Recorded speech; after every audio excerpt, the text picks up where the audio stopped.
உங்கள் ஆட்சின்னா உங்கள் இஷ்டத்துக்கு பேசுவீங்களா என எஸ்ஐ மணிகண்டன் பதிலடி கொடுத்தார். உடனே ராமலிங்கம், கம்ப்ளைண்ட் இருக்கா என கேட்டார். ஆவேசமானார் எஸ்ஐ. 2 பொண்ணுங்களை பைக்கில் பரதா போட்டு கூட்டிகிட்டு போகிறாங்கன்னு தகவல் வந்தால் போலீஸ்காரங்க விசாரிக்காமல் என்ன பண்ணுவாங்க என எஸ்ஐ கேட்டார். இருவரும் மாறி மாறி திட்டிக் கொண்டனர். சண்டையை மக்கள் கூடி நின்று வேடிக்கை பார்த்தனர். ஒரு கட்டத்தில் தேவையில்லாமல் பேசிட்டோமோ என்கிற ரீதியில் ராமலிங்கம் கொஞ்சம் இறங்கி வந்தார். வாலிபர் பக்கம் திரும்பி, யாருப்பா அந்த பொண்ணுங்க, உண்மையை சொல்லிட்டு போங்கப்பா என கூறிவிட்டு வந்த வழியே நடையை கட்டினார்.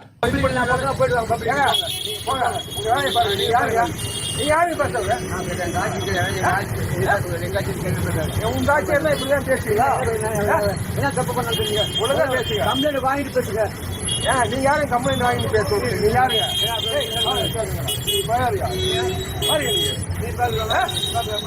அதையே கட்டுப்படுவோம். அப்புறம் என்ன கட்டுருவேன்? பேசுவீங்க.